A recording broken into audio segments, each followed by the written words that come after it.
Assalamualaikum warahmatullahi wabarakatuh. Berjumpa lagi anak-anak sekalian dengan Pak Johnson dalam pembelajaran pendidikan agama Islam. Sebelum kita belajar, marilah kita berdoa agar kita diberikan kemudahan oleh Allah Subhanahu wa taala. Bismillahirrahmanirrahim. Rabbi zidni ilman warzuqni fahman waj'alni minas shalihin. Ya Allah, tambahkanlah aku ilmu, berilah aku karunia agar dapat memahaminya, dan jadikanlah aku termasuk orang-orang yang soleh. Baiklah anak-anakku sekalian, berjumpa lagi dalam pembelajaran Pendidikan Agama Islam dan Budi Pekerti kelas 5, pembelajaran ketujuh, Mari Mengenal Rasul-Rasul Allah. Ini adalah pertemuan kita yang keempat, pembelajaran secara daring. Anak-anakku sekalian, sebelum kita belajar, Bapak ingin menyampaikan terlebih dahulu tujuan pembelajaran kita hari ini. Yang pertama, peserta didik dapat memahami makna beriman kepada Rasul-Rasul Allah. Peserta didik dapat mengenal dan menghafal nama-nama Rasul Allah. Peserta didik dapat mengenal Rasul Allah yang mendapat gelar Ulul Azmi. Kemudian, peserta didik meneladani sikap terpuji yang ada pada Rasul Allah. Minimal, jujur, amanah, dan sabar. Pada bagian yang pertama, mari kita mengenal Rasul-Rasul Allah, yaitu beriman kepada Rasulnya, nama-nama Nabi dan Rasul, kemudian Rasul Allah yang bergelar Ulul Azmi, kemudian sikap terpuji atau sifat dan tugas yang dimiliki oleh Rasul Allah, serta teladan yang harus kita ambil dari sikap terpuji terhadap Rasul Allah. Selanjutnya, hikmah beriman kepada Rasul Allah. Beriman kepada Rasul-Rasul Allah.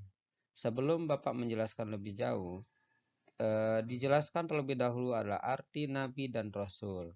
Nabi adalah seorang laki-laki yang diutus oleh Allah, tapi tidak wajib menyampaikan wahyu Allah. Sedangkan Rasul, seorang laki-laki yang diutus oleh Allah dan wajib menyampaikan wahyu Allah.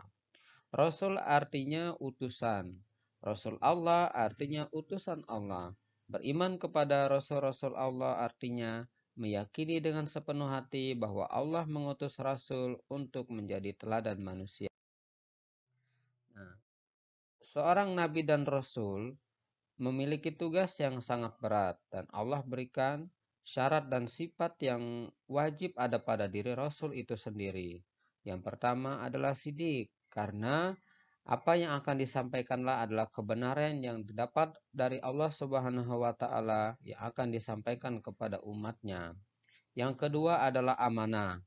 Mereka para rasul Allah adalah orang-orang yang amanah terhadap apa yang diberikan oleh Allah untuk disampaikan kepada seluruh umatnya.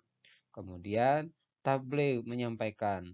Rasul dan rasul-rasul Allah itu memiliki kewajiban dalam menyampaikan ajaran Allah kepada umatnya. Yang terakhir adalah cerdas. Dalam arti cerdas baik dalam akal maupun perbuatannya.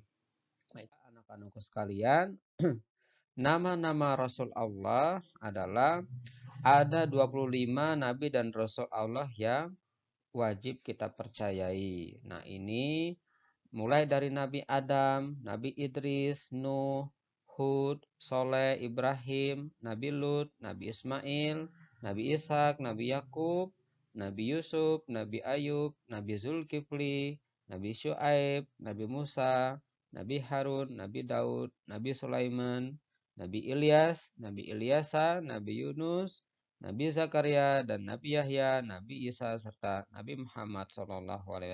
Di antara para rasul-rasul Allah yang kita percayai, ada rasul-rasul Allah yang mendapat gelar Ulul Azmi.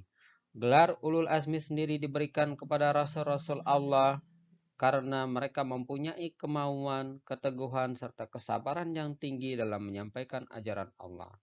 Rasul-rasul Allah yang mendapat gelar Ulul Azmi adalah Nabi Nuh, Nabi Ibrahim, Nabi Musa, Nabi Isa, dan Nabi Muhammad SAW. Mereka inilah Rasul-Rasul Allah yang mendapat ujian dan cobaan yang sangat luar biasa. Namun kesabaran yang sangat tinggi, mereka tetap menyampaikan dakwahnya atau ajaran Allah SWT kepada umatnya. Selanjutnya, mari kita teladani sikap-sikap terpuji yang dimiliki oleh Rasul-Rasul Allah. Kita sebagai seorang anak muslim harus memiliki sikap yang pertama adalah jujur, di mana kita harus selalu jujur dalam setiap perkataan dan perbuatannya, baik terhadap diri sendiri, kepada teman, dan kepada orang tua.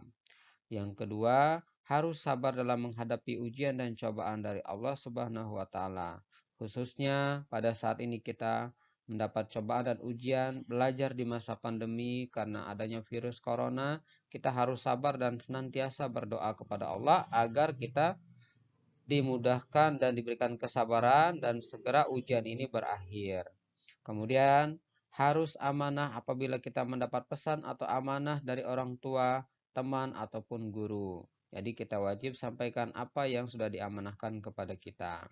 Baik anak-anakku sekalian, tibalah saatnya kita mengerjakan tugas. Anak-anak silakan menghafal nama-nama nabi dan dikirim melalui Classroom ataupun WhatsApp dalam bentuk video. Nanti bisa ditunggu sampai dengan jam 5 sore seperti biasa. Terima kasih anak-anakku sekalian. Itu saja pembelajaran kita hari ini. Demikianlah pembelajaran kita hari ini. Semoga Ananda tetap semangat belajar dan terus berdoa agar pandemi segera berakhir. Billahi nasta'in. Wassalamualaikum warahmatullahi wabarakatuh.